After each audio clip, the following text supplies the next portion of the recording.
అందరికీ అస్సలాం లేకుం welcome back to my channel Duniya Ammayi blogs. ఎలా ఉన్నారు? అందరూ బాగున్నారా? ఈరోజు అయితే ఫ్రైడే అండి. ఎప్పుడైనా నాకు మనసు బాగాలేనప్పుడు కానీ ఏదైనా మనసులో కోరుకున్నప్పుడు కానీ ఏదైనా స్వీట్ చేసి ఆకు ఒక్క అలా ఇస్తూ ఉంటారనమాట. ఇంక ఈరోజు ఫ్రైడే నేను క్యారెట్ కీర్ అయితే చేస్తున్నాను. ఈ క్యారెట్ కీర్ చేసి తర్వాత ఆకు ఒక్క ఇస్తానన్నమాట కొందరికి. ఇంక ఈ క్యారెట్ కీరు నేను ఎలా చేస్తాననేది ఈ వీడియోలో మీకు చూపిస్తున్నాను. ఏదో ఒక స్వీట్ చేస్తూ ఉంటానండి. ఫ్రైడే అయితే ఫ్రైడే మంచిగా ఏదో ఇలా కీర్ చేసి ఇస్తూ ఉంటానన్నమాట. ఇంకా అందులో రంజాన్ మాసం కదా, ఈ రంజాన్ మాసంలో ఏదో ఒకటి కీర్ చేసి ఇవ్వాలి అనుకున్నాను. ఇంక ఈరోజు అయితే క్యారెట్ కీర్ అయితే చేస్తున్నాను. ఇంక ఈ క్యారెట్ కీరు మీకు కూడా చూపిస్తున్నాను. ఇంకా ఈ కీర్ నేను ఎలా చేస్తానని వీడియో చూసే ముందు వీడియోకి ఒక లైక్ చేసి కొత్తగా ఎవరైనా మన ఛానల్ చూస్తుంటే సబ్స్క్రైబ్ చేయండి. ఇంకా ఇఫ్తార్కి టైం అయిపోతుంది అనమాట, ఫాస్ట్గా చేసి ఇచ్చేయాలి. ఇంక ఈ కీర్ నేను ఎలా చేస్తానని చూసేయండి. ముందుగా క్యారెట్ కీర్ చేయడానికి క్యారెట్ అయితే ఇలా సన్నగా తురుముకొని పెట్టుకునేయాలండి. తర్వాత సగ్గుబియ్యము, ఈ సగ్గుబియ్యాన్ని 2 గంటల సేపు బాగా నానబెట్టుకున్నాను. ఇప్పుడు సగ్గుబియ్యము క్యారెట్ వేసి 2 వేసి చేస్తున్నాను. క్యారెట్ కీరు తొందరగా అయిపోవాలంటే ముందుగా పాలు కాంచి పక్కన పెట్టుకునేయాలి. ఇప్పుడైతే పాలు కాంచుకునేస్తున్నాను. క్యారెట్ కీర్కి మీగడ క్వాంటిటీ ఎక్కువగా ఉండే పాలు అయితే తీసుకోండి, టేస్ట్ బాగుంటుంది. ముందుగా క్యారెట్ కీర్ చేసుకోవడానికి స్టవ్ పైన బాండి పెట్టుకొని నెయ్యి వేసుకోవాలండి.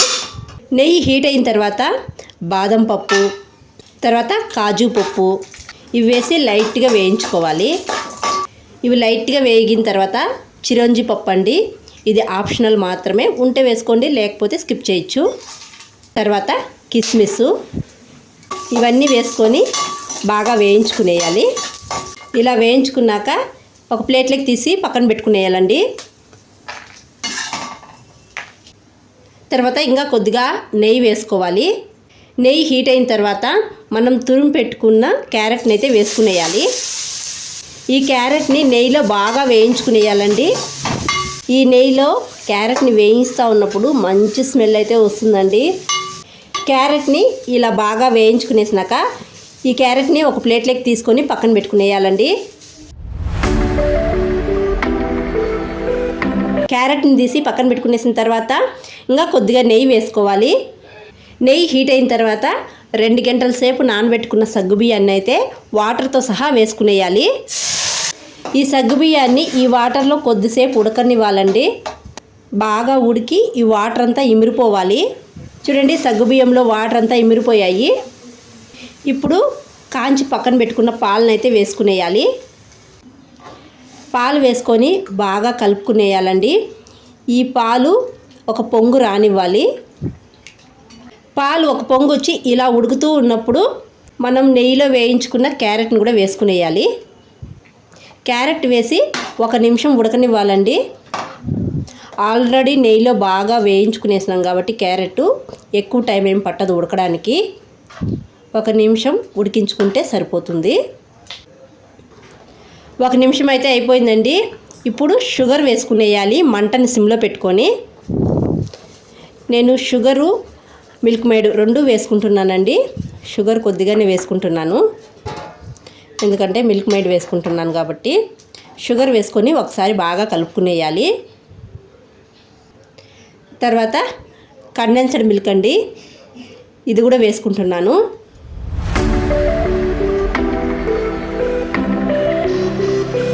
కండెన్స్డ్ మిల్క్ లేనప్పుడు షుగరే ఎక్కువ వేసుకోండి, లేకపోతే మిల్క్ మేడ్ ప్లేస్లో స్వీట్లెస్ కోవా కూడా వేసుకోవచ్చు. స్వీట్లెస్ కోవా వేసుకున్నప్పుడు షుగర్ కొద్దిగా తక్కువ వేసుకోండి, సరిపోతుంది. స్వీట్ అనేది బ్యాలెన్స్డ్గా ఉండాలి. తర్వాత మనం ముందుగా డ్రై ఫ్రూట్స్ అన్నీ వేయించి పెట్టుకున్నాం కదా నెయ్యిలో, అవి కూడా వేసుకునేయాలి. ఇప్పుడు స్టవ్ ఆఫ్ చేసుకొని ఈ డ్రై ఫ్రూట్స్ కూడా వేసుకునేద్దాం. అంతేనండి, క్యారెట్ కీర్ అయితే అయిపోయింది. చాలా బాగుంటుంది. ఎప్పుడైనా ఫ్రైడే నేను ఏదో ఒక స్వీట్ ఇలా చేస్తూ ఉంటాను, చేసి ఇస్తూ ఉంటాను. ఇంకా అందులో రంజాన్ మాసం కదా, ఉపవాసం ఉండే వాళ్ళకి ఇస్తున్నాను. మీకు షుగర్ ఇష్టం లేకుండా ఉంటే షుగర్ ప్లేస్లో బెల్లం కూడా వేసుకోవచ్చండి. బెల్లం కరిగించి వడగట్టి వేసుకోండి. ఇప్పుడైతే దీన్ని పక్కన పెట్టుకునేద్దాం.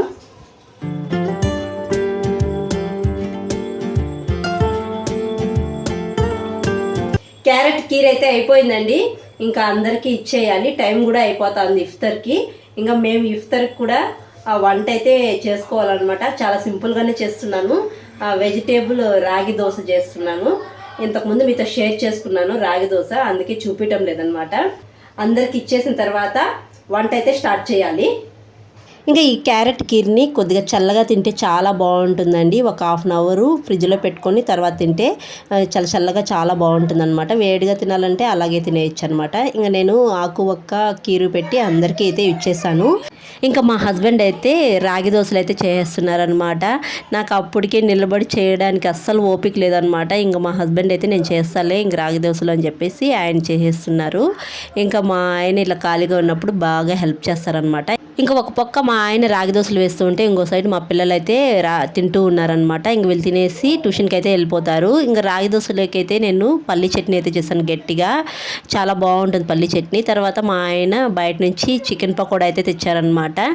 ఇంకా మా ఇఫ్తార్కి మా ఆయన చేసిన రాగి దోశలు, ఇంకా బయట తెచ్చిన చికెన్ పకోడా, తర్వాత నేను చేసిన క్యారెట్ కీర్ అనమాట. అందరికీ ఇచ్చేసిన తర్వాత మేమైతే ఇంక ఇఫ్తార్కి ఉపవాసం వదులుకోవడానికి అన్నీ పెట్టుకొని కూర్చునేసామన్నమాట. ఇంకా ఉపవాసం వదులుకొని అన్నీ తినేసిన తర్వాత ఇంకా లాస్ట్లో స్వీట్ అయితే తినకుండా ఉంటామా, అస్సలు ఉండలేము. అందులో చాలా బాగుంటుందండి ఈ స్వీట్ అయితే. మీరు కూడా ఒకసారి ట్రై చేసేయండి.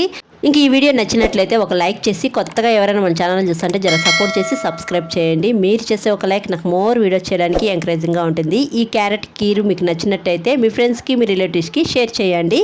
మరొక వీడియోలో మళ్ళీ కలుద్దాం. అంతవరకు to follow Duniya Ammayi vlogs. Thanks for watching. See you all. Bye.